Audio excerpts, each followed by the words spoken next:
సిలువను గూర్చిన వార్త నశించుచున్న వారికి వెర్రితనము గాని రక్షింపబడుచున్న మనకు దేవుని శక్తి. 1 కొరింథీ 1:18.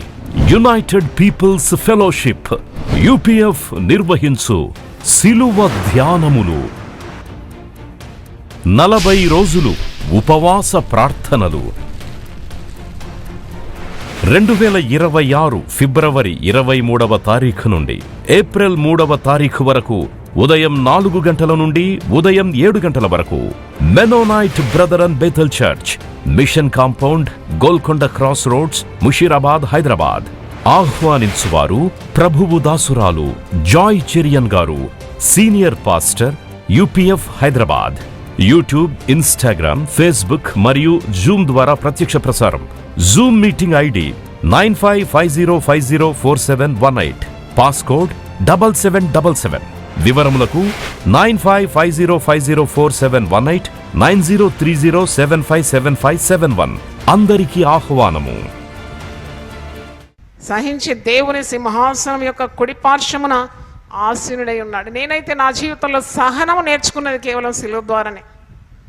అస్సలు సహనం లేని వ్యక్తిని నేను. వాళ్ళు నాతో మాట్లాడాలంటే భయపడేది. కానీ ఎప్పుడైతే నేను సువార్తను అంగీకరించినానో, యేసు ప్రభువును స్వరక్షకునిగా స్వీకరించినాను, సిలువను సహించడము యేసు ప్రభు యొక్క మాదిరి చూసినాను, అప్పటి నుండి మరి నా జీవితంలో, నా వివాహ జీవితంలో, నా సేవా జీవితంలో, సంఘ జీవితంలో సహనం అనే సుగుణాన్ని దేవుడు నాకు అనుగ్రహించినాడు. దేవుని స్తోత్రం. ఎంతో సహించి వహించి మరి ఒక్కొక్క అడుగు ముందుకు వేయడానికి, ఎన్ని అవమానాలైనా, ఎన్ని ఎదురుశక్తులైనా, ఎదురీతలు ఈదడానికైనా, ఎన్ని ఇబ్బందులు తట్టుకోవడానికైనా, అబద్ధాలు విని కూడా దాన్ని సహించడానికి, లేని వార్తలు మన మీద పుట్టించినప్పుడు కూడా సహించుకోవడానికి దేవుడు కృపనిచ్చినాడు. దేవునికి స్తోత్రం. దేంట్లో కూడా విసుకకుండా, అలసిపోకుండా దేవుడిచ్చిన దర్శనాన్ని నెరవేర్చడం ముందుకు సాగడానికి దేవుడు సిలువ శక్తి ద్వారానే అది నాకు అనుగ్రహించినాడని నేను సాక్ష్యం చెప్పగలను. ఇక్కడ హెబ్రీ 12:3లో ఒక మాటను చూడండి. మీరు అలసట పడకయు మీ ప్రాణములు విసుకకై ఉండనట్లు పాపాత్ములు తనకు వ్యతిరేకంగా చేసిన తిరస్కారం అంతయు ఓర్చుకొనిన ఆయనను తలంచుకొనుడి. కొందరు అంటారు, ఏంటి యేసు అలాగూ మరి బలహీనంగా, వస్త్రహీనంగా, ఒక పేదవాణిగా శిలువ మీద వేలాడడం ఏంటి? యేసు పేదోడు అని కొందరు అంటారు. యేసు పేదోడేం కాదు. ఆయన అద్వితీయుడు, ఆయన సర్వాధిపతి, ఆయన శ్రీమంతుడు, ఆయన సమీపింపరాని తేజస్సులో ఆయన మాత్రమే వసించేవాడు, అమరత్వం గలవాడు, రాజులకు రాజు, ప్రభువులకు ప్రభు అయి ఉన్నాడు.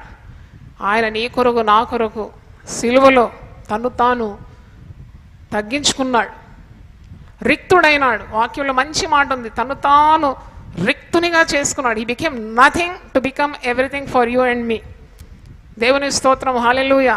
కాబట్టి సిలువ ద్వారా నీవు ఈ సహనాన్ని పొందుకుంటున్నావు. సిలువ ద్వారా గొప్ప విజయం ఉన్నదని మర్చిపోకూడదు. యేసు ప్రభు సిలువను ఎక్కినాడు నీకు నాకు విజయం అనుగ్రహించడానికి. There is no defeat in Jesus, there is no defeat in those who believe Jesus.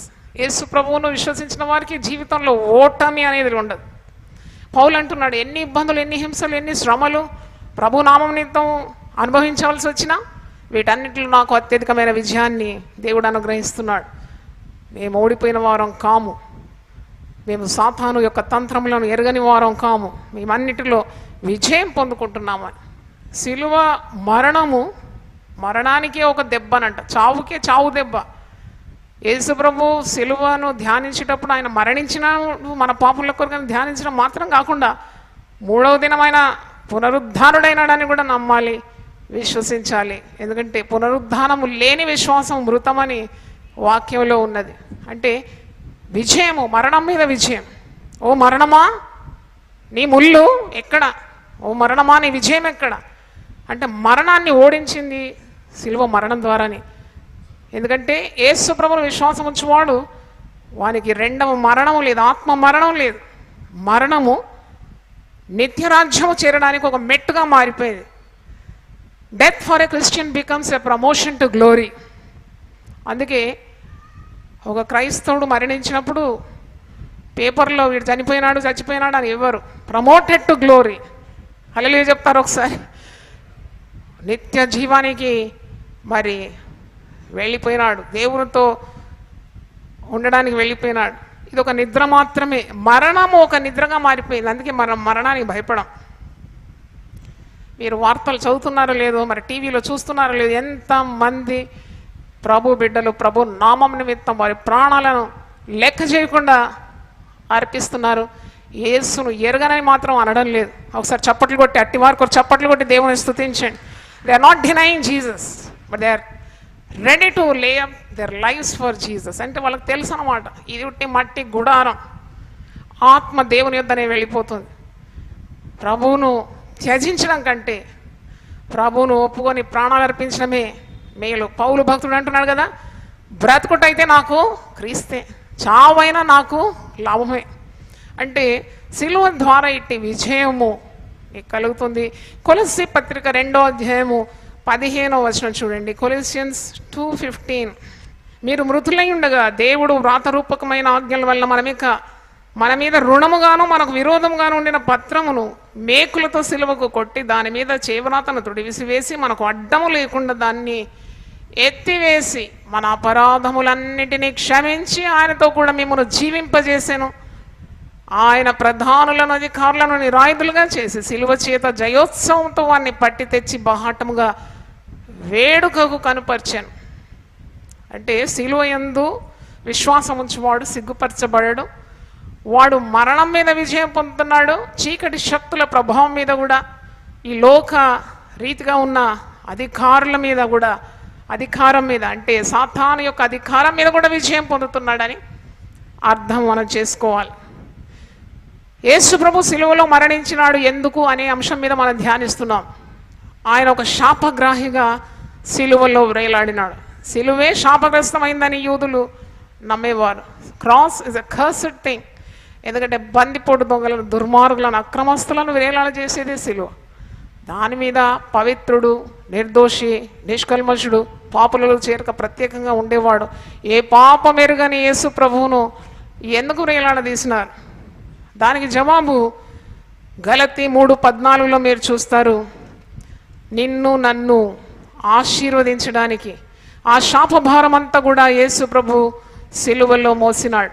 అబ్రహాముకు దేవుడిచ్చిన వాగ్దానాలన్నింటికీ వారసులగుటకు ఆ సిలువ మరణము ఆవశ్యకమైంది. గలతీ 3:13, 13-14 ఆత్మను గూర్చిన వాగ్దానము విశ్వాసం వల్ల మనకు లభించినట్లు అబ్రహాము పొందిన ఆశీర్వచనం క్రీస్తు యేసు ద్వారా అన్యజనులకు కలుగుటకై క్రీస్తు మన కోసము శాపమై మనలను ధర్మశాస్త్రం యొక్క శాపము నుండి విమోచించాను.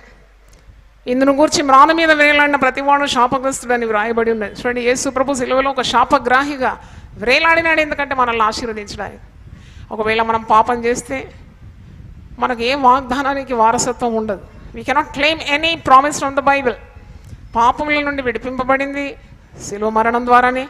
యేసు ప్రభు తన రక్తం ద్వారా ప్రతి దుర్నీతి నుండి మనం విడిపించి దేవునికి మనకు సంధి సహవాసం కల్పించినాడు. కాబట్టి అబ్బా తండ్రి అని మొరపెట్టడానికున్న ఆ యొక్క ఆత్మను మనకు అనుగ్రహించినాడు. తండ్రి అని పిలుస్తున్నాం కదా. తండ్రి అంటే దేవుని కుటుంబంలో మనం జన్మించినాం. ఎందరైతే ఆయన అంగీకరించినారో వారికి అందరికీ ఆయన పిల్లలగుటకు ఆయన ఏమిచ్చినాడు? అధికారం అనుగ్రహించినాడు. దేవుని కుటుంబంలో మనం జన్మించినాం కాబట్టి అబ్రహాముకు దేవుడిచ్చిన వాగ్దానాలన్నిటికీ వారసులం అయిపోయినాం. అందుకే దేవుని బిడ్డలు ఎప్పుడు కూడా ఏ శాపానికి భయపడొద్దని నేను చెప్తాను. Don't be afraid of any curse. హేతు లేని ఏ శాపం నీ మీదకి రాదు. దేవుని బిడ్డవు, యేసు రక్తం చేత కడగబడిన బిడ్డవు, ఏ శాపానికి నువ్వు భయపడాలి? నువ్వు భయపడదు. ఈ శాపాన్ని యేసు ప్రభు సిలువలోనే భరించినాడు. కాబట్టి శాపం కాదు, నీతిమంతుని తల మీదకి ఏమొస్తుందంట? ఆశీర్వాదాలు వస్తాయి. చప్పట్లు కొట్టి దేవుని స్తుతిద్దాం. Hallelujah. God's blessings will come upon the righteous people.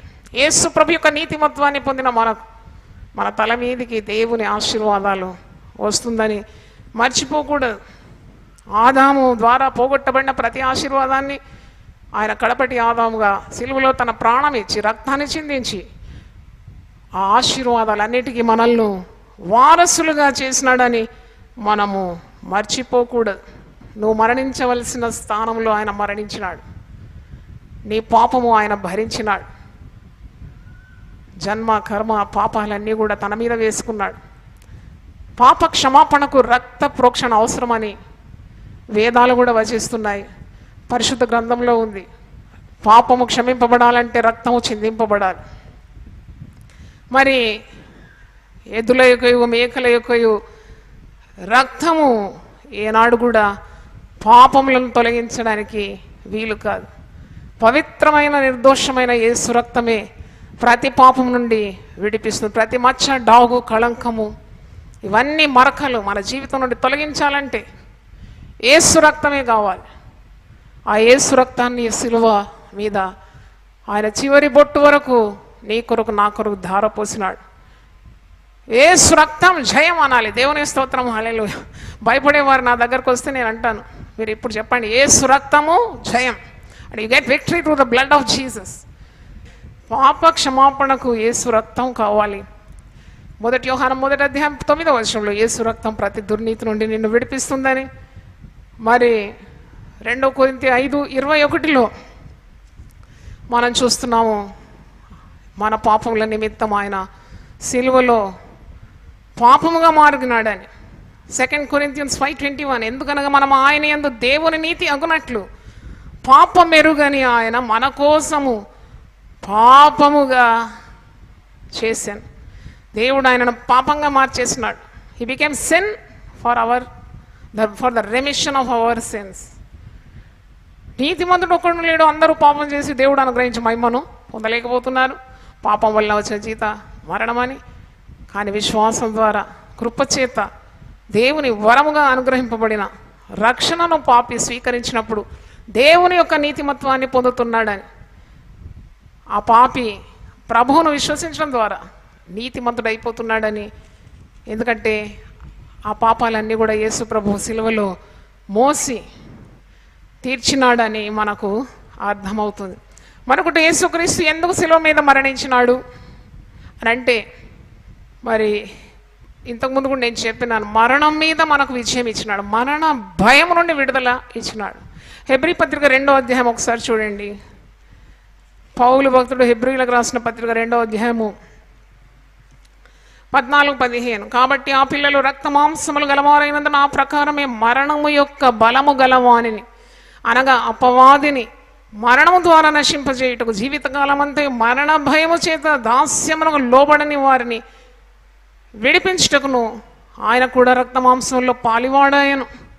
మరణ భయము నుండి మరి విడిపించటానికి యేసు ప్రభు సిలువలో మరణం అనుభవించినాడు. అంటే నువ్వు మరణం నుండి పారిపోయే అవసరం లేదు. చాలామందికి మరణ భయం ఉన్నది, ఫియర్ ఆఫ్ డెత్. అంటే God's children need not fear of death. నేను ఇంతకుముందు చెప్పాను, God's children should be happy to face death. They should be happy, they should invite death into their life. ఎందుకంటే it is nothing but you are going into the bosom of God. అంటే నీవు పరలోకము చేరడానికి ఒక మార్గాన్ని ఎందుకు మూసుకుంటావు? తెరిచే ఉంటే బాగుంటుంది కదా. ఇదైతే శాశ్వతమైన స్థలము నీ కొరకు కాదు. It's only temporary అబోర్డ్. ఆ శాశ్వతమైన జీవితం, నీ శరీరము శాశ్వతమైనది కాదు. నిత్య నివాసంలోకి, నిత్య జీవం పొందుకోవడానికి మరణం ఒక ద్వారం మాత్రమే కదా. It's a door to heaven, it's an entry to heaven for a God's child. అందుకే మనం ఎందుకు మరణానికి భయపడాలి? మీరు చూస్తారు, ఎక్కడైనా క్రైస్తవ కుటుంబంలో ఎవరైనా మరణిస్తే ఆ రోజు భజన పెడతారు. అన్యులు అడుగుతారు, వీళ్ళకేమైనా మాతిపోయిందా? చనిపోతే ఏడవాలి, రొమ్ము కొట్టుకొని విలపించాలి, కానీ వీరు ఎందుకు పాటలు పాడుతున్నారు అని అడుగుతారు. మనం ఎందుకు పాటలు పాడుతున్నామంటే మనకు మరణ భయమనే లేదు. మనం పోగొట్టుకున్న వారిని అందరినీ తిరిగి చూస్తామని, నిత్య జీవితం మనకు ఉందని, నిత్యరాజ్యం మనకు ఉందని, నిత్యరాజ్యానికి మనం వారసులమే, పరలోకం చేరుతామని ఒక విశ్వాసం. అందుకే మరణ భయము దేవుని బిడ్డలకు ఎప్పుడు కూడా లేదు. దేవుని స్తోత్రం, హల్లెలూయా. యేసు ప్రభువును అనుకరించిన శిష్యులందరూ కూడా తమ ప్రాణాలు అర్పించినారు. ఒక్కడు మాత్రము లోకాన్ని ప్రేమించి, ధనాన్ని ప్రేమించి 30 వెండి నాణములకు యేసు ప్రభువును అప్పగించి దౌర్భాగ్యుడు, దిక్కుమాలిన వాడైపోయినాడు, ఆత్మహత్య చేసుకున్నాడు. తక్కిన శిష్యులందరూ కూడా పద్మద్వీపంలో యోహాను తప్పించి మరి అందరూ 10 మంది కూడా తమ ప్రాణాలు అర్పించినారు, హతసాక్షులైనారు. వారి ప్రాణాలు లెక్క చేయలేదన్నమాట. They gave up their lives for the gospel. అందుకే పరిశుద్ధాత్మను మనకు దేవుడు అనుగ్రహించినాడు కదా, ఆ పరిశుద్ధాత్మ ధైర్యాన్ని ఇస్తుంది. పిరికితనం గల ఆత్మను దేవుడు మనకు ఇవ్వలేదు, ధైర్యాన్ని ఇచ్చినాడు, శక్తిని ఇచ్చినాడు, నిగ్రహం శక్తిని ఇచ్చాడు. కాబట్టి మరణాన్ని మనం సునాయాసంగా ఎదుర్కొంటున్నాం. ఇక్కడ మరణ భయాన్ని దేవుడు కొట్టివేసినాడని శిలువ మరణం ద్వారా, యేసు ప్రభు యొక్క శిలువ మరణం ద్వారా you are getting rid of the fear of death. తర్వాత మరొకటి నన్ను చాలా మరి సంతోషింపజేసిందంటే, యేసు ప్రభు శిలువ మరణం ఎందుకు పొందినాడు? దాంట్లో రోగ నివారణ కూడా ఉన్నది. ఆ శరీరానికి వచ్చే రుగ్మతలు కానీ రోగాలు కానీ యేసు ప్రభు కార్చిన రక్తం ద్వారా పొందిన దెబ్బల చేత నీకు నాకు స్వస్థత తప్పకుండా కలుగుతుంది. నమ్మితే ఒకసారి చప్పట్లు కొట్టి దేవుని స్తుతించండి. హల్లెలూయా. యేసు ప్రభు మన రోగములను ఏం చేసినాడట? భరించినాడు. హల్లెలూయా చెప్తారా ఒకసారి? నీ రోగం ఏదైనా కానీ ఆయన భరించినాడు. నా రోగం ఏదైనా ఆయన సిలువలో భరించినాడు. ఇది యెషయా 53:4-5 వచనాలు చదివితే మీకు అర్థమవుతుంది. ఆయన మన రోగములను భరించినాడు. నిశ్చయముగా ఆయన మన రోగములను భరించినాడు. మన వ్యసనములను ఆయన వహించినాడు. తర్వాత ఉంది ఈ వచనాల్లో, ఆయన పొందిన దెబ్బల చేత మనకు ఏం కలుగుతుందట? స్వస్థత. ఆయన కార్చిన రక్తం ద్వారా విడుదల. అందుకే నమ్మాలి నీవు. నేను మరి పాల్ యాంగిచో గారు భారతదేశాన్ని హైదరాబాద్కి వచ్చినప్పుడు నేను కూడా పుల్పిట్ మీద ఉన్నాను, ఆయనతో కలిసి కూర్చున్నాను.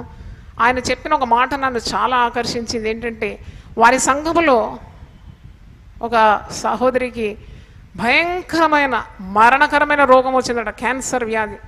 అది క్షణము విస్తరిస్తుంది, శరీరం అంతా ప్రాకిపోతుంది. డాక్టర్స్ చేతులు ఎత్తేసారట. ఆమెను మోసుకొని వచ్చారంట పాల్ యాంగిచో గారి దగ్గర. అయితే పాల్ యాంగిచో గారు అన్నారంట, ఈమెకు పరిశుద్ధ గ్రంథం నుండి మరి యెషయా 53లో ఉన్న మాటలు మీకు వినిపించాలి, మీరు ఆమె చెవు దగ్గర ఈ మాటలు వినిపించండి అని చెప్పి యెషయా 53:5 వచనంలో, అతడు పొందిన దెబ్బల చేత మనకు స్వస్థత కలుగుచున్నదని వినిపించినారట. ఆమె ఆ మాట, ఆ శక్తిగల దేవుని వాక్యం వింటూ వింటూ వింటూ క్రమక్రమంగా ఆ క్యాన్సర్ రోగము ఆమె నుండి తొలగిపోతుందట. ఆమె కొద్దిగా బాగైన తర్వాత పాల్ యాంగిచో గారు అన్నారంట, నువ్వు ఈ మాటను 10,000 సార్లు రాసి నాకు చూపెట్టమన్నాడు. ఆమె శ్రద్ధతో ఒక పెద్ద నోట్బుక్ తీసి, ఆయన పొందిన దెబ్బల చేత నాకు స్వస్థత కలుగుచున్నదని రాసిందాడు. ఆ 10,000 సార్లు ఈ దేవుని వాక్యం రాసేలోగా క్యాన్సర్ మొత్తానికి ఆమె శరీరాన్ని వదిలిపోయిందట. దేవునికి స్తోత్రం, హల్లెలూయా.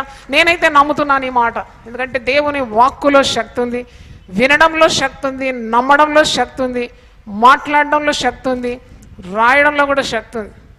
అంటే there is power in the blood of Jesus. ఆయన పొందిన దెబ్బలు మనకు ఆరోగ్యాన్ని కలుగజేస్తుంది. అందుకే ఆయన శిలువ మీద మన కొరకు మరణించినాడని మనము మర్చిపోకూడదు. ఆయన నాకు నీకు విమోచన అనుగ్రహించడానికి సిలువను ఎక్కినాడని తెలుసు. ఇంతకుముందు కూడా నేను చెప్పాను, పాపము మరణము కవలలు లాంటి వారు. Sin and death are nothing but twins అన్నమాట. ఒకటి ఉంటే మరొకటి ఉంటుంది, ఒకటి లేకుండా ఇంకోటి ఉండదు. పాపం ఉన్న దగ్గర మరణం తప్పగా ఉంటుంది. కానీ ఈ పాపం నుండి మరణం నుండి విడిపించాలంటే ఎవరో విలువ చెల్లించాలి కదా. యేసు ప్రభు మరి ఆయన తన అమూల్యమైన రక్తం అని పేతురు తన పత్రికలో అంటున్నాడు. ఒకసారి తీయండి, 1 Peter 1st chapter 18th verse. ఒక మంచి మాట మీరు చూస్తారు. యేసు ప్రభు తన అమూల్యమైన రక్తాన్ని దారపోసినాడు విమోచన క్రయధనంగా. ఆ రక్తం ఇచ్చి మనల్ని కొనుక్కున్నాడు. 1 పేతురు 1వ అధ్యాయం 18-19. పితృపారంపర్యమైన మీ వ్యర్థ ప్రవర్తనను విడిచిపెట్టునట్లుగా వెండి బంగారముల వంటి క్షయవస్తువుల చేత మీరు విమోచింపబడలేదు, వెండి ఇచ్చి మిమ్మల్ని కొనలేదు, బంగారం ఇచ్చి మిమ్మల్ని కొనుక్కోలేదు. యేసు ప్రభు అమూల్యమైన రక్తము చేత అనగా నిర్దోషమును నిష్కళంకమునకు గొర్రెపిల్ల వంటి క్రీస్తు రక్తము చేత విమోచింపబడితిరని మీరు ఎరుగుదురు కదా. అంటే సిలువ ద్వారా విమోచనం, రిడెంప్షన్ త్రూ క్రాస్.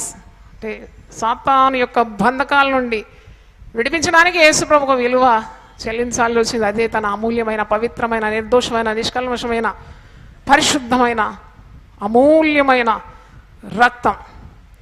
కొలసి 1:13 ఉంది, మనల్ని ఆయన అంధకార సంబంధమైన అధికారంలో నుండి విడుదల చేసి తాను ప్రేమించిన తన కుమారుని యొక్క రాజ్య నివాసులుగా చేశాను. దేవుని స్తోత్రం. చాలా కార్యాలు నేను చెప్పినాను. సిలువ, యేసు ప్రభు సిలువ మరణం ఎందుకు పొందాల్సి వచ్చింది, ఈ కారణాలన్నీ మీకు స్పష్టమైంది. ఈరోజు ప్రభువు మనతో మాట్లాడుతున్నాడు. ఇంకా యేసు ప్రభువుని ఎవరైనా తృణీకరిస్తున్నారా? పరిశుద్ధ గ్రంథంలో ఒక మాట చూసి నాకు కూడా కొద్దిగా భయం కలిగింది. యేసు ప్రభువును అంగీకరిస్తే రక్షణ, యేసు ప్రభువును నమ్మని వారికి ఏముంది? నమ్మిన వారికి రక్షణ, నమ్మని వారికి శిక్ష అని పరిశుద్ధ గ్రంథంలో చూస్తున్నాం. యోహాను సువార్త 3:36 ఒక మాట మీకు జ్ఞాపకం చేస్తాను. జాన్ 3:36, కుమారుని యందు విశ్వాసం ఉంచు వారే నిత్య జీవం గలవాడు. యోహాను సువార్త 3:36, కుమారుని యందు విశ్వాసం ఉంచు వాడే నిత్య జీవం గలవాడు. కుమారునికి విధేయుడు కానివాడు జీవము చూడడు కానీ దేవుని ఉగ్రత వాని మీద నిలిచి ఉండను. God's wrath will be upon you if you do not accept Jesus. 2 మార్గాలు, జీవ మరణం, మరణ మార్గం. 2 మార్గాలు. యేసు ప్రభు నమ్ముతున్నావు, నమ్మడం లేదు. 2 మార్గాలు, పరలోకం, నరకం. నమ్మిన వానికి నిత్య జీవం, నమ్మని వానికి దేవుని ఉగ్రత అని మనకు అర్థమవుతుంది. అందుకే పౌలు భక్తుడు హెబ్రీ 2:3 అంటాడు, ఇంత గొప్ప రక్షణను నిర్లక్ష్యం చేసి మీరు ఎలాగో తప్పించుకుంటారు? How can you escape such a great salvation? ఇది గొప్ప రక్షణ కదా, గొప్ప రక్షణ, మామూలు రక్షణ కాదు, గొప్ప రక్షణ. ఇంత గొప్ప రక్షణను మీరు నిర్లక్ష్యం చేసి ఎలాగో తప్పించుకుంటారు? ఇదిగో ఇప్పుడే మిక్కిలి అనుకూలమైన సమయం. ఇదే రక్షణ దినం, ఇదే రక్షణ దినం. రేపు అని కూడా వాయిదా వేయొద్దట. రేపు నీ వశంలో లేదు. Tomorrow is not yours. దేవుని వాక్కులు మీ యొద్దకు వచ్చింది. ఇంకెలాగూ ఎన్ని దినాలు ఇలాంటి స్వాతంత్రం ఉంటుందో, భక్తులు మీ మధ్య నిలబడి సువార్త ప్రకటిస్తారో తెలియదు. We do not know the future. Future is very uncertain. అందుకే దేవుని వాక్యం మీ యొద్దకు వచ్చినప్పుడే ప్రభువును రక్షకునిగా స్వీకరించాలి. నేనే రక్షణ దినం, నేనే సుదినం, రేపు కాదట. సిలువలో వేలాడుతున్న బందిపోటు దొంగ, అక్రమస్తుడు, కుడివైపున ఉన్నవాడు, ఎడమవైపు ఉన్నవాడు యేసును నిందిస్తున్నాడు. యేసు దేవుడని నమ్మడం లేదు, యేసు రాజు అని నమ్మడం లేదు. కుడి ప్రక్కన ఉన్న దొంగ అంటున్నాడు, యేసు రాజు. రాజు అంటే ఒక రాజ్యం ఉంటుంది. యేసు, నీ రాజ్యంలో నన్ను కూడా నీవేం చేయి, జ్ఞాపకము చేసుకో అంటే రాజాని నమ్మినాడు. చూడండి, సిలువలో వేలాడుతూ ఆ పటు బాధలు పడుతూ ఆ బందిపోటు, దుర్మార్గుడు, అక్రమస్తుడు యేసును చూసినాడు. యేసు ఏ పాపం చేయకుండా ఈ శిక్ష అనుభవిస్తున్నాడు. ఎందుకయ్యా నీవు యేసును నిందిస్తున్నావు? ఇతనిలో ఏ పాపం లేదు కదా. మనమైతే పాపానికి తగిన శిక్ష అనుభవిస్తున్నాం. యేసు ఏ పాపం చేయలేదు కదా. ఆ యేసును చూసి మారిపోయినాడు అన్నమాట. క్షమా స్వభావం యేసులో ఉన్నది. యేసు ప్రభు యొక్క గొప్పతనాన్ని గమనిస్తున్నాడు. అందుకే అంటున్నాడు, అబ్బో యేసు, యేసు అంటే రక్షకుడు. యేసు, నీ రాజ్యంలో నన్ను కూడా నీవేం చేయి, జ్ఞాపకము చేసుకో. అప్పుడు యేసు ప్రభు ఇచ్చిన సమాధానం ఎంత బాగుంది. నేనే, నీవు నాతో కూడా పరదైసులో ఉందో. చప్పట్లు కొట్టి దేవుని స్తుతిద్దాం. హల్లెలూయా. మనల్ని ఏదైనా పని అప్పగించి కొద్దిగా మమ్మల్ని జ్ఞాపకం చేసుకుంటే చూద్దాంలే అంటాం. ఓకే, పార్కలాం, తమిళ్లో అంటారు లెటస్ సీ, ఓకే ఓకే అంటాం. కానీ నేనే నీవు నాతో కూడా పరదేశంలో ఉంటావంటే ఎంతగా యేసు ప్రభు ఒక దొంగ మారుమనసు పొందాలని ఆశిస్తున్నాడు. చూడండి, జక్కయ్య కూడా యేసు ప్రభువును తొంగి తొంగి ఆకుల మధ్యలో నుండి చెట్టెక్కి ప్రయాసపడి చూస్తున్నాడు. అప్పుడు యేసు ప్రభు అని పేరు పెట్టి పిలిచాడు, జక్కయ్య త్వరగా దిగిరా, నేడు నేను నీ ఇంటికి రావలసి ఉంది, రేపు వస్తానని కాదు, కొంతకాలమైనాక నిన్ను దర్శిస్తానని కాదు, నేడే నీ ఇంటికి వస్తాను. నేడు ఇంటికి రక్షణ వచ్చి ఉన్నది. దేవుని స్తోత్రం, హల్లెలూయా. నేడు అనే సమయం ఉండగానే యేసు ప్రభువుని అంగీకరించి ప్రభు మార్గంలో రావాలి. ఈ రక్షణ యొక్క మాధుర్యాన్ని, ఈ రక్షణ యొక్క శక్తిని ప్రతి ఒక్కరు అనుభవించాలి. మరణానికి భయపడకుండా, కీడుకు భయపడకుండా, సాతానుకు దాసోహులం కాకుండా, పాపానికి దాసులం కాకుండా నిత్య రాజ్యంలోకి మనం ప్రవేశించాలి. ప్రభునందు విశ్వసించువాడు నిత్య జీవం పొందుతున్నాడు. ఏ ఒక్క ఆత్మ నశించడం దేవుని చిత్తం కాదాడు. మనుషులందరూ రక్షింపబడాలని దేవుడు ఇచ్చేస్తున్నాడని వాక్యంలో మనం చూస్తున్నాం. తలలు వంచండి, ప్రార్థన చేసుకుంది. ఒకసారి అందరు లేచి పడితే ప్రార్థన చేస్తాను. హల్లెలూయా, స్తోత్రం స్తోత్రం స్తోత్రం, హల్లెలూయా. శిలువలో తన ప్రాణము మరణం పొందినంతగా విధేయత చూపి, తండ్రికి విధేయత చూపి తన ప్రాణాన్ని విమోచన క్రయధనంగా మనకొక్కొక్కరి కొరకు విలువ చెల్లించినాడు. వెండి బంగారముల వంటి క్షయ వస్తువులతో కాదు, మేకలకు, ఎద్దులకు, గొర్రెలకు రక్తం చేత కాదు మనం విమోచింపబడింది. పవిత్రుడు, నిర్దోషి, నిష్కల్మషుడు, పాపలలో చేరక ప్రత్యేకంగా ఉండేవాడు. పవిత్రమైన యేసు రక్తం, పరిశుద్ధమైన తన రక్తాన్ని చివరి బొట్టు వరకు సిలువలో ధారపోసినాడు. నేను నమ్మితే నిత్య జీవం అన్నావు, నమ్మితే రక్షణ అన్నావు, నమ్మితే శాశ్వతమైన ఆనందము, సమాధానము, దేవునితో సహవాసము అని మాకు వివరించినావు. నమ్మకుంటే శిక్ష అని, దేవుని ఉగ్రత అని, నమ్మకుంటే నరకమేనని దేవుడు సెలవిస్తున్నాడు. నరకములో ఆరని అగ్ని, చావని, పురుగని, ఎప్పుడు ఏడుపును, పండ్లు కొరకటమని వాక్యం సెలవిస్తుంది. ప్రభువు క్షమిస్తే నువ్వు పరిశుద్ధుడుగా మారిపోతున్నావు, దేవునితో సహవాసం కలిగిన వ్యక్తిగా మారుతున్నావు, దేవుని ఆశీర్వాదాలన్నింటికీ వారసునిగా మారిపోతున్నావు, దేవుని గృహంలో నువ్వు జన్మిస్తున్నావు, వారసత్వం నీకు లభిస్తుంది, నిత్య జీవం నీకు లభిస్తుంది, సంతోషం, సమాధానం, సమృద్ధిగా నువ్వు అనుభవిస్తావు. సాతానుపై విజయం, మరణంపై విజయం, చీకటి శక్తుల మీద విజయం, రోగంపై విజయం, అంధకార సంబంధాల లోకనాథులపై విజయం. అవును తండ్రి, ఎన్నెన్ని దీవెనలు, ఎన్నెన్ని ఆశీర్వాదాలు. దేవుని వాక్యం వింటున్న వారి, టీవీ ద్వారా వింటున్న వారి హృదయాలను మీరు తెరవమని ప్రార్థిస్తున్నాను. ఈ గొప్ప దీవెనలు కనుగొననుకున్న ఆ కనులను మీరు తెరవమని ప్రార్థిస్తున్నాను. ఈ యుగ సంబంధమైన దేవత అనేకుల గుడ్డితనం కలిగజేసి గుడ్డివారు తప్పకుండా చూస్తారని వాగ్దానం ఉంది నాయన. ఆ గుడ్డి నేత్రంలో మేము మీ హస్తం ఉంచి వారి కనుల నుండి ఆ పొరలను నాల్చమని ప్రార్థిస్తున్నాను.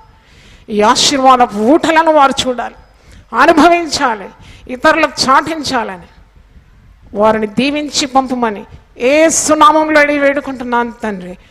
Amen, amen. దేవుడు మనల్ని సమృద్ధిగా దీవించునుగాక. ప్రతిదినం దేవునితో నేను. కుటుంబ వ్యవస్థలు, జీవన విలువలు అస్తవ్యస్తంగా మారుతున్న ఈ రోజుల్లో ప్రభువు దాసురాలు రెవరెండ్ డాక్టర్ జాయ్ చెరియన్ గారు దైవ దర్శనంతో ప్రభువు సన్నిధిలో కనిపెట్టి పొందిన 366 విభిన్న ధ్యానాంశములను ప్రతిదినం దేవునితో నేను అనే పుస్తక రూపంలో ప్రపంచానికి అందించారు. ఇది అనేకుల జీవితాలను ప్రభావితం చేసే ఒక విలక్షణమైన గ్రంథము. పరిశుద్ధాత్మ దేవుడు ఈ పుస్తకమును పఠించే ప్రతి ఒక్కరిని స్పృశించి శక్తితో నింపునుగాక. ఈ పుస్తకాలిప్పుడు అందరికీ అందుబాటులో ఉన్నాయి. ఈ నూతన సంవత్సరంలో దీనిని మీరు ధ్యానించండి, మీ బంధుమిత్రులకు ఆత్మీయ బహుమతిగా అందించండి. పుస్తక ప్రతుల కొరకు సంప్రదించవలసిన ఫోన్ నంబర్లు 9505047718, 9030757571.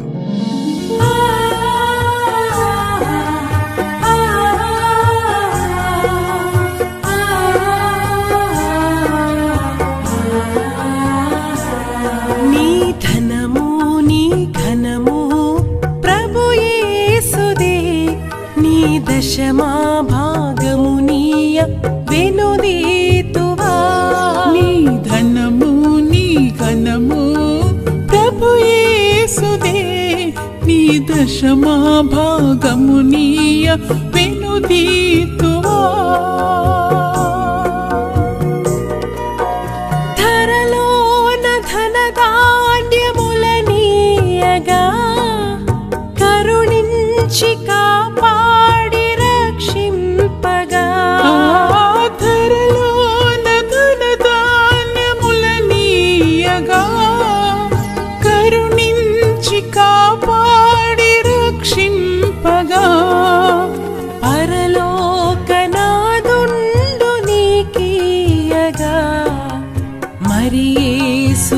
కొరకీయవెనుదీతువా పరలోకనాథుండు నీకీయగా మరి యేసు కొరకీయ వినుదీతువా నీ ధనము నీ ఘనము ప్రభు యేసుదే నీ దశమా భాగము నీయ వెనుదీతువా